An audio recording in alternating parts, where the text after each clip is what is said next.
Hello, Grumpy Old Fart here. Um, there's people all over YouTube.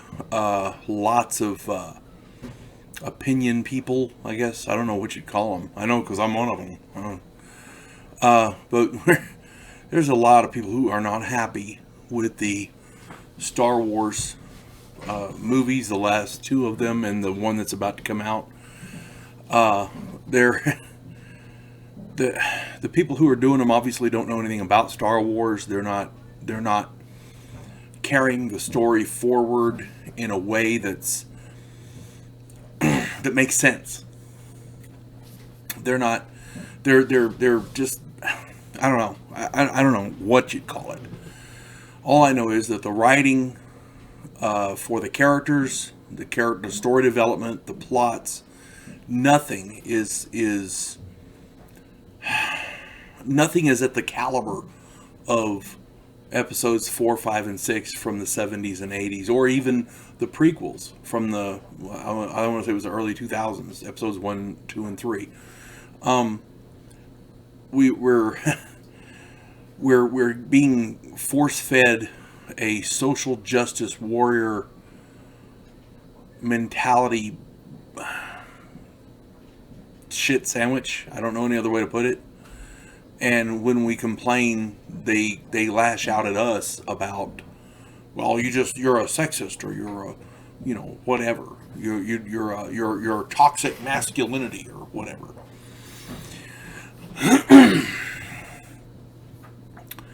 uh, I don't know. I don't know what to call it. I honestly don't know. But I know this. I did a video the other day on leftist destruction of Star Wars. Go back and watch that. And after I did that video, I sat down and started jotting down ideas. Now, I'm not planning to do this. Okay, I don't want to copyright infringement or anything like that.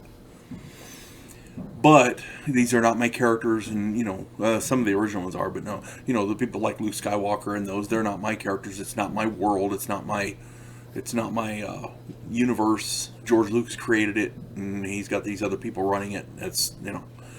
But I had the idea of how I would have done, episodes 7, 8, and 9.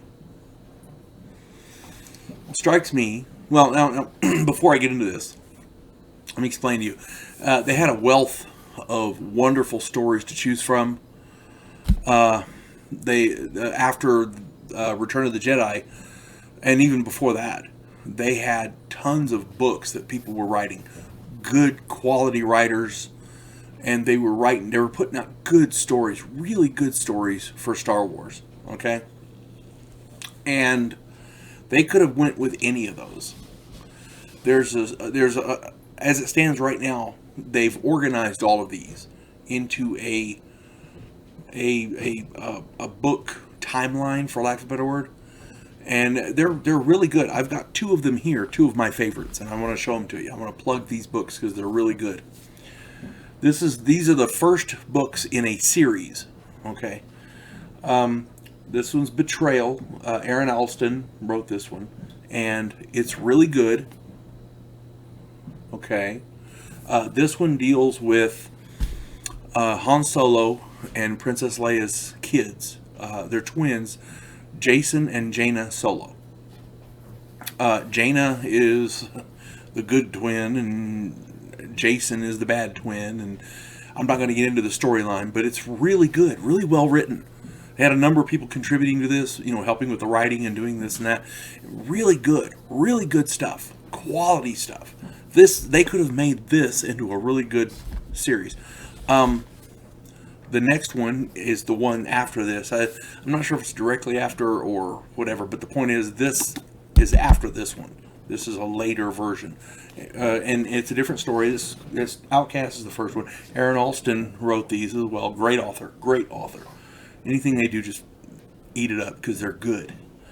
This is the Fate of the Jedi. This is where they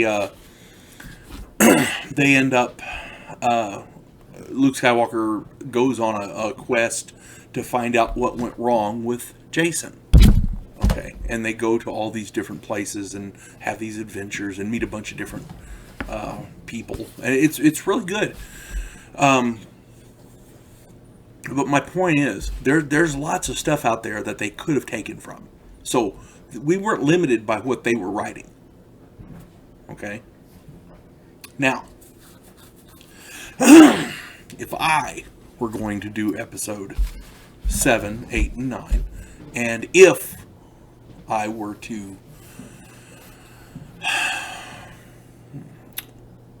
not following any of these books, because I wouldn't follow other people's stuff unless I had their permission, of course. But here's what I would do. After Return of the Jedi, this is my timeline. This is my suggested timeline. Now, again, I'm not going to do this. I'm not making no money off of this. These are other people's characters, and I wouldn't do that. But if I were doing it, this is what I would have done. This is just a suggestion. After the Return of the Jedi, the Empire falls, and the Emperor is no more, and so the New Republic comes into being, and they start trying to get as many of the worlds involved with it as they can.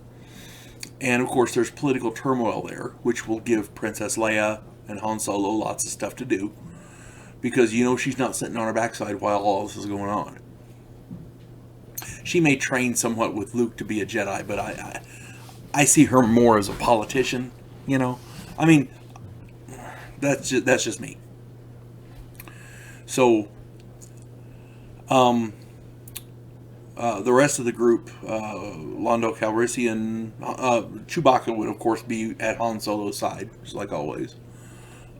Luke would start up the Jedi Academy again. He would start searching out different ways to get information on how to train Jedis, because he's the only one left. He's got to start from scratch, so he's going to get all this going on. And in the books, they did a really good job of it, but and it's not in these as in previous books. But my point being, I would consolidate that. Given a bridge version, so you could go on to 30 years later, where we could actually make movies with people that look the age of the people involved. So,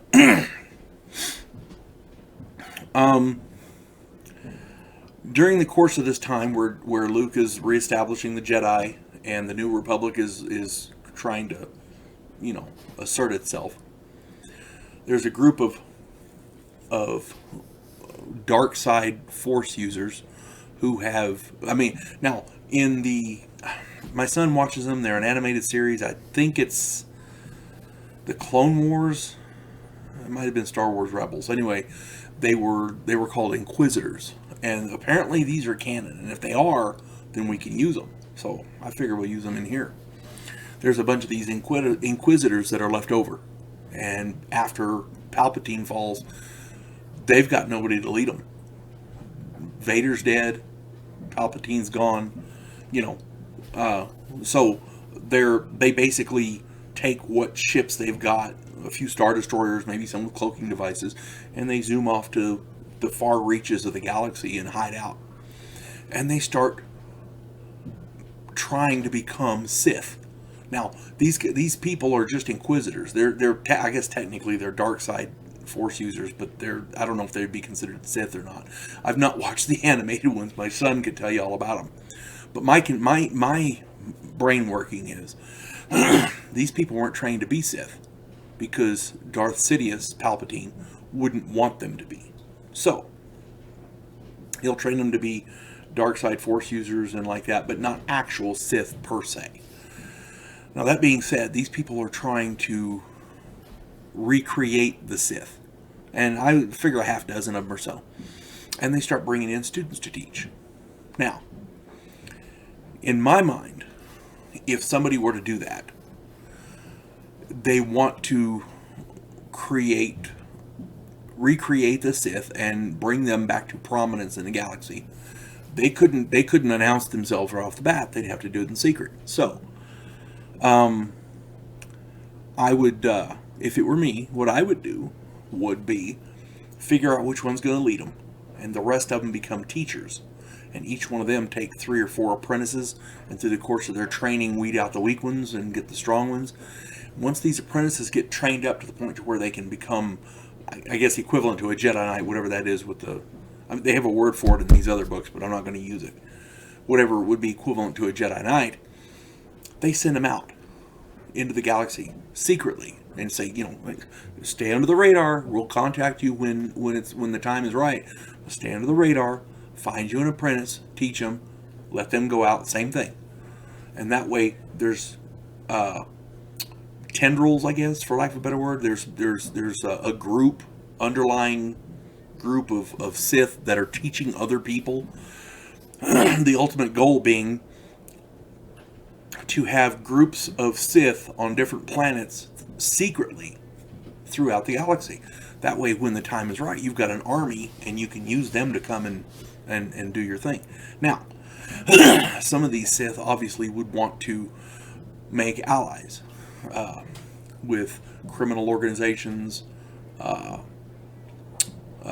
mercenary groups, smugglers guilds, that kind of thing. Stuff that would be that would give them resources, logistics.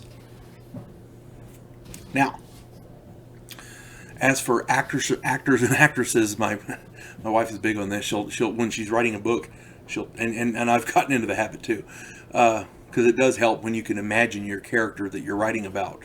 Okay, so I figure the Queen could be Darth Callus, and I envision her being played by Gillian Anderson because she's a great actress. She does sci-fi, and she could handle it. I think she's really, really good. I like David Tennant. He could play a Sith Lord really well. He does evil really well. If you don't believe me, Harry Potter, that Jessica Jones, that first season, he does bad really well. Everything he does is well. He can do well. But I like him as a bad guy. I got a bunch of different names here. Jackie Earl Haley. The guy they tapped to be the new Freddy Krueger, and he was in The Watchmen. Man, he could be really good as a Sith Lord. He could be really good. Jeffrey Dean Morgan. I believe he was in Watchmen. He was the little bad guy in The Watchmen. He could play a good Sith Lord. I really think he could. Colin Firth. I could see him being a Sith Lord. The look, and these are quality actors. I'm not saying I think they're bad people. No, I'm saying they're quality actors who could really play a good bad guy. Okay, because I've seen them do it, at least a lot of them. Allison Hannigan, she could play a good bad guy, I think. Ashton Kutcher, he's got the look for it now. He's lost that teenage. I don't know, that teenage cute boyishness, and now he's getting that weathered look, not in a bad way, but enough to where it looks like he could play a bad guy really well. And I got a lot of props for Ashton Kutcher because he does a lot of work with human trafficking and like that. Not like he's doing it, but he fights it, and he does a good job. So props to him. And as far as for the Jedi, the Sith version of the Jedi Knights, the younger ones, I could see Chloe Grace Moretz. I could see her being a bad guy. She's good with the martial arts, so I'm thinking she could do a good bad guy. Emma Watson, she could play. She always does the cutesy little roles. She could do a bad guy. I think so. Who else here? The rest of these names I'm not real. My son helped me with these, so bear with me. Josh Holloway, he could play a good bad guy. But then conversely, on the flip side, if I can find him. Oh, here we go. Okay, of course, Luke Skywalker would have to be Mark Hamill. You can't get away from that. The Jedis that I would like to see would be Judi Dench. She could play a good Jedi. Danny Woodburn, I like him. George Takei. Oh, he could be a really good Jedi. I'd like to see Vin Diesel play a Jedi. That would be awesome. Patrick Wilson, Ian McKellen.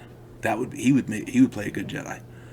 Jenny Agutter. I have loved her acting since Logan's Run in the 70s. Great actress. Steve Carell. He plays such a good guy, and he's a great actor. And he does comedy well, but I think he could play a good Jedi. You know what I mean? He could add some levity to the situation. Denzel Washington. I would love to see him play a Jedi. That would be brilliant. Just brilliant. And Bruce Willis. Can't get away from Bruce Willis. As far as the Jedi Knights, I could see Summer Glau. I can never pronounce her name. Saoirse Ronan, Saoirse Ronan. She could be a good Jedi, a Jedi Knight. Ezra Miller, Michael B. Jordan. I think he would be brilliant as a Jedi Knight. Harry Styles, I could see him. My wife and I were discussing it the other day, today as a matter of fact, to play the Solo children, because Princess Leia and Han Solo got together and cranked out some kids. So as far as them being Jedis, I cannot remember her name. She played the youngest daughter, the redhead girl from Last Man Standing. She could be a brilliant Jedi Knight. Okay, because she's little and feisty, and she could do her thing. I think she'd be good. One of the characters that we would need to bring in would be Ahsoka Tano, but I think maybe I don't know. I'm not sure how long her race lives, so that might be something to look at. I don't know if we could do that or not. I don't know if it'd be doable in the script, but at any rate, that would be the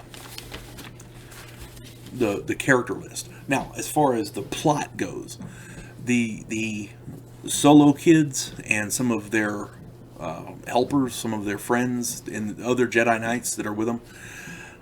This is a thought that I had.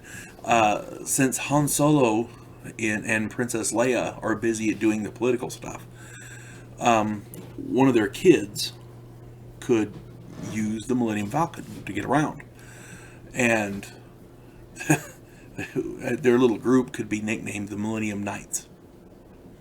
That's a personal thing. At any rate, the